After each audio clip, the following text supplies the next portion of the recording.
Mr. Jones owned a cotton plantation and many slaves. One day he was talking to the owner of the plantation next to his, and Mr. Jones was lamenting the fact that times were tough. He was having to work his slaves harder than ever, and was having trouble with some of them being disobedient or trying to run away. The other plantation owner said he knew someone who could help. Day 1.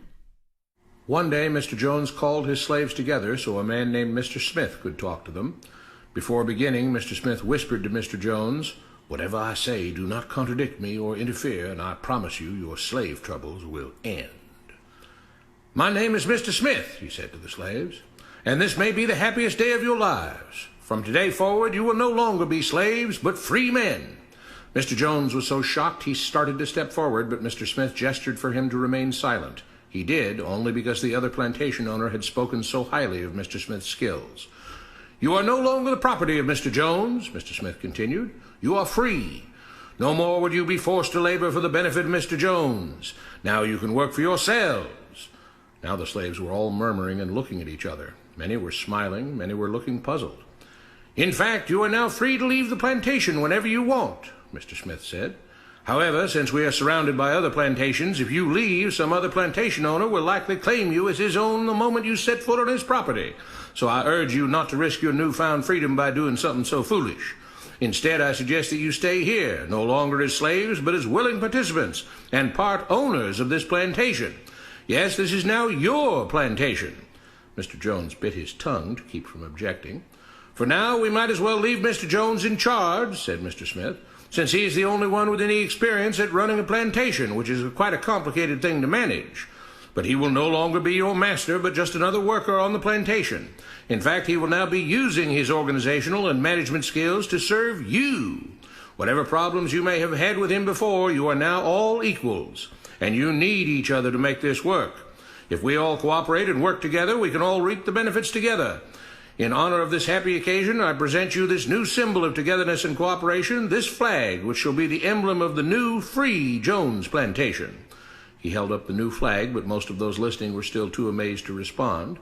"And this shall be our motto," Mr. Smith announced. "We work together as free men for our mutual benefit, pledging our allegiance to the Jones plantation, which stands for prosperity, liberty, and justice for all. To celebrate, everyone has the rest of the day off.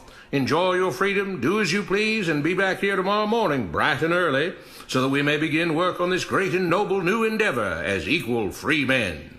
Finally convinced that Mr. Smith was serious, the former slaves applauded and cheered. Day 2. "We all want this plantation to do well," Mr. Smith said at the beginning of the next meeting, "so we can all share in the benefits. We all know that it takes a lot of effort to make a cotton plantation work. Just because you're all free doesn't mean you can stop working.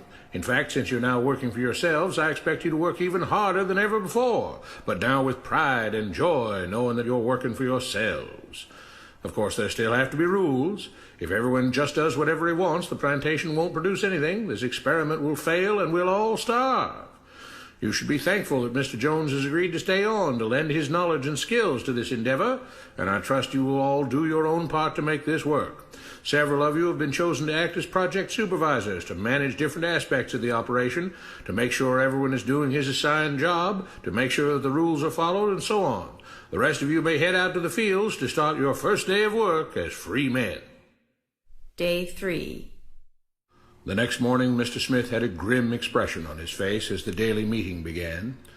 "I have an unpleasant duty to do today," he said. "Yesterday, Charles was caught keeping some of the cotton he picked, presumably to sell for his own personal profit. That is against the rules. That is stealing. For that, Charles must be punished." 2 men tied Charles to the whipping post. "I take no joy in this," Mr. Smith continued, "but you must understand, if we do not maintain order, if we do not have rules that we all abide by, then the plantation will fail, and we will all suffer." The whip cracked against Charles' back. "But if we all pitch in for the common good, then we can all prosper. Being free doesn't mean you should be selfish and greedy. We must each do our assigned duties and obey the rules, and then we can all benefit, and each of you will receive your appropriate share of the profits." A young man named Samuel stepped forward. "But if you and Mr. Jones decide the rules and whip us if we disobey, how is that any different from what we had before?" "How can you say that?" Mr. Smith asked. "I'm shocked. You were a slave before, and now you're free. Things still need to be managed and organized by those best qualified to do so. Do you know how to run a plantation, Samuel?" "Well, no," he answered. "But if we're free, why do we get no say in what the rules are and how things work?" "I'm surprised at your ingratitude," Mr. Smith answered. "None of you know how a plantation is run, so you're in no position to be making decisions about how things are done here. You don't seem to appreciate all the things that Mr. Jones provides for you, from protecting you from all the outside threats you know nothing about, those who would come here, capture and enslave you if not for Mr. Jones' protection, to making sure that you all have food and housing, tools to work with, that you're cared for when sick and injured, and so on. There wouldn't be a plantation at all, no cotton to pick, no land to plant and harvest, if not for him. You should be grateful that he's made possible the level of comfort you now have. Your lives would be far worse if not for him. Nevertheless, as free and equal participants in this endeavor, from now on at each meeting, any worker may have 2 minutes to ask questions or voice suggestions or complaints." With that, the workers all seemed satisfied and headed out again to the fields to pick the cotton. Day 4. "I have a big announcement," Mr. Smith said as the daily meeting began. "Mr. Jones' cousin is here, and not just to visit and see how our project is coming along. It has been decided that from now on you will be deciding who will manage the plantation. Of course, this job can't be done by just anyone, but every 3 months we will have a special meeting at which all the workers will vote on whether we think Mr. Jones should run the plantation or whether we think his cousin, Mr. Johnson, should run the plantation. That means that ultimately you are in charge, because you will be deciding which man you want running things on your behalf. If you don't like the way things are being managed, you now have the power to change it." Amazed and pleased, the workers headed out again to the fields to pick the cotton. Days passed, months passed, a year passed, and the plantation continued to operate as before. Sometimes Mr. Jones was in charge, sometimes Mr. Johnson was in charge, but the day-to-day routine stayed exactly the same. The workers worked hard, long hours every day, and still had little to show for it. Every day the meeting would begin with them all reciting the Jones Plantation motto, "We work together as free men for our mutual benefit, pledging our allegiance to the Jones Plantation, which stands for prosperity, liberty, and justice for all." One day Mr. Smith announced, "Samuel is asked to say a few words this morning, and whatever the rest of us may think of his ideas and opinions, we are all free here, and that means we are all allowed to speak our minds. So, Samuel, you have 2 minutes. Begin." Samuel stepped forward, looking scared. "I was excited when all this started," he began, glancing nervously at Mr. Smith and Mr. Jones. "But don't you all see what's happened here? Nothing has changed. We're all still slaves." There were grumbles of disagreement from the crowd. "They tell us what to do and whip us if we don't. They still make all the rules and punish us if we disobey. They let us make suggestions and complain about things, but they never really change anything. They let us choose between Mr. Jones and Mr. Johnson, but what's the difference?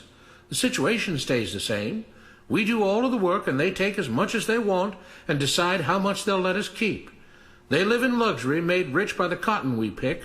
We do all the work and have to build our own huts, grow our own food, and take care of ourselves. They leave us just enough that we don't revolt or run away. This is not freedom. We're all still slaves. They've only changed the words they use, but nothing else has changed. They say we're all free and equal, but we're not. They command and we obey. That's not freedom. That's not equality. They say we're free to leave, but all that means is that we're free to be someone else's slave. Why should we work or obey the rules? We didn't agree to this. They made the system. They forced it on us.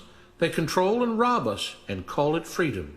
They've deceived you into thinking that being able to choose which slave master you'll work for is the same as being free. It's not. Open your eyes. If you keep what you produce, they call it stealing.